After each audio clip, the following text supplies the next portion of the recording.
Hello, this is Lucy at Pilates Birmingham. I posted a video a couple of weeks ago on an exercise called sit to stand, and I just want to do a little bit of a troubleshooting video as a second to that, with a couple of the things that often happen with sit to stand and ways that you can make those things better. What you will need to do this video is a good solid chair. A dining room chair is perfect. You don't want to use a couch or a soft chair. You need a good solid hard chair. And you'll need some kind of resistance band or belt. This is just a standard resistance band with a knot tied in it, so we've got it in a loop, or you can just use a normal belt. And I've got a yoga Pilates block here, but you can just use a firm cushion. So the sit to stand exercise, brilliant exercise for strengthening all the way through the legs, the hips, the muscles in the bottom. It's great for using for pre-hip operation to get their legs nice and strong, the hip nice and strong.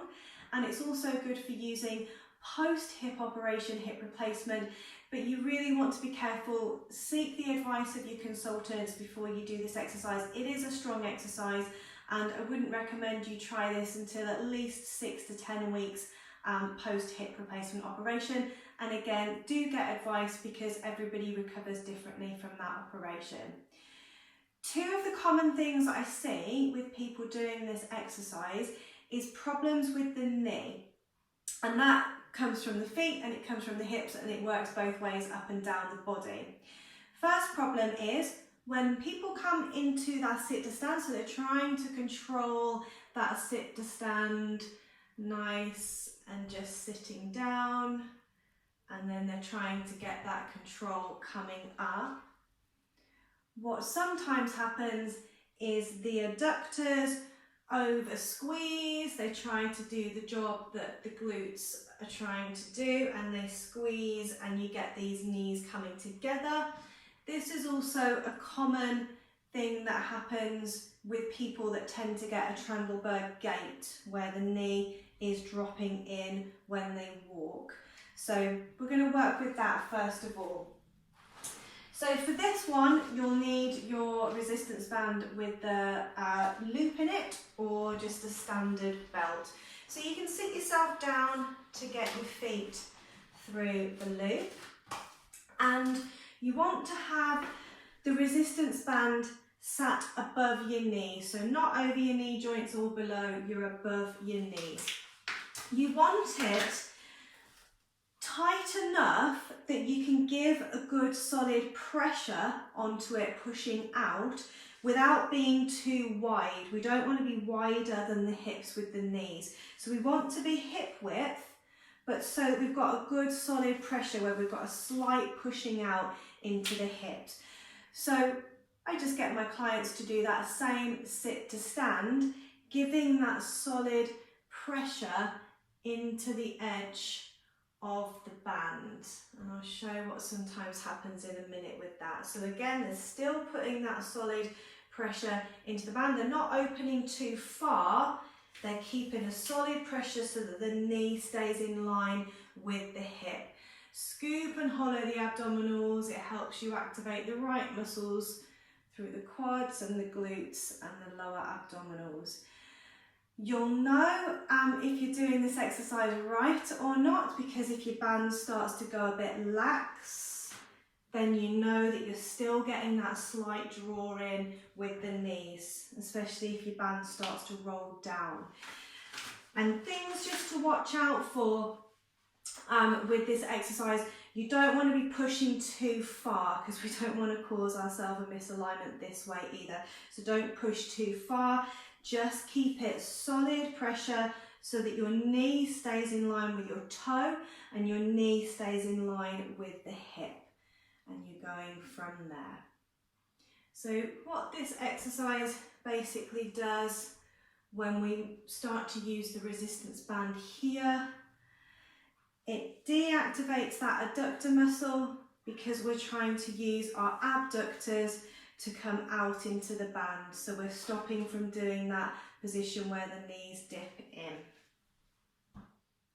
So the second troubleshooting we'll do on this exercise is when the client might have feet that slightly turn out, so their walking posture will naturally be with the feet turning out, which means the knee rotates and the hip rotates out as well. So their natural position would normally be wider than the hips, and they'll come into their sit to stand by pointing the knees out, and they'll come this way as well. That's quite a common thing to see as well.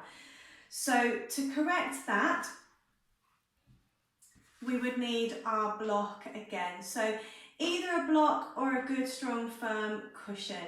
This is about the perfect size for me, because when I've got the block here, my knees are still roughly hip width. They're just slightly narrower.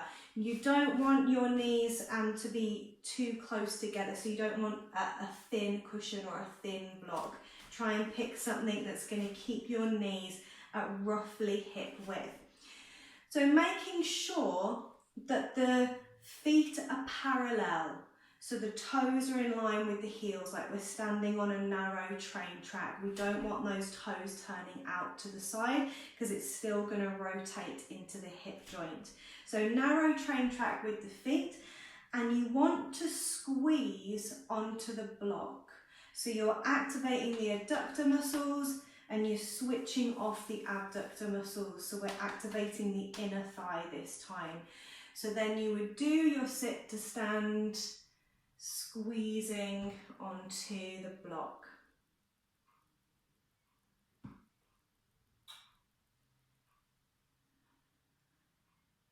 So it's all of the same. You're pushing the bottom back, you're trying not to fall down into the chair. You're trying not to swing up or use momentum. You're transferring the weight into the feet and you're coming slowly, slowly up. So these are two good ways to work with sit to stand to correct anything that's happening from the feet, the knees and the hips that affects the alignment of the body. So I'll just do one final variation with this video. When you feel like you get quite strong with the sit to stand, try doing just a good narrow squat without the chair. So you would set yourself up correct from the feet upwards, toes in line with your heels, feet and knees at hip width. You want to keep your feet fully resting down. You don't want your toes lifting. You don't want your feet rolling to the outer edges. You're coming from a strong abdominals and you're imagining that you're going to sit back onto your chair. Our chair's not there this time. So you've got your arms as a balance and you're not pushing your knees forward. You're keeping your knee above your ankle and you're pushing your bottom back. So knees are above the ankles, pushing the bottom back, and slowly as you come up. Pushing the bottom back, slowly as you come up. So I'll just do that a couple of times from the side. So again, we want to keep this knee above the ankle. We don't want the knees coming forwards of the toes. You're imagining you've got your chair behind you, so it's about pushing the bottom back, using your abdominals, using the muscles in the hips and the bottom. You've got your hands there as a balance. Keep your eye gaze forward, it will stop you from rounding the back. The back will stay straight even though you'll fold forwards a little bit. So you're breathing out, breathing in.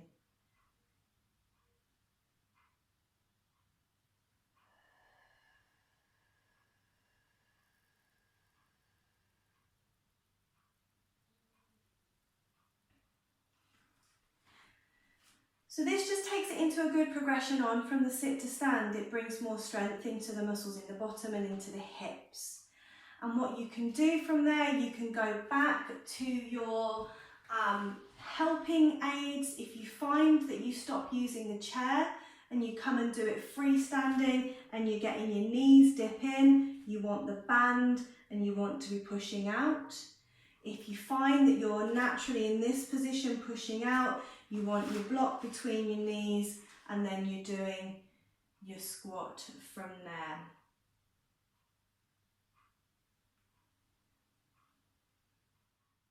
I hope that gives you some good progressions and troubleshooting to work with, those of you that are using that video I posted a couple of weeks ago on the sit to stand. So if you enjoyed the content in this video, do have a look at my channel. There are more videos on exercises for hip rehabilitation and working with lower back and lower back pain. And please do share and like the videos as well if you find them helpful. Thank you so much for watching.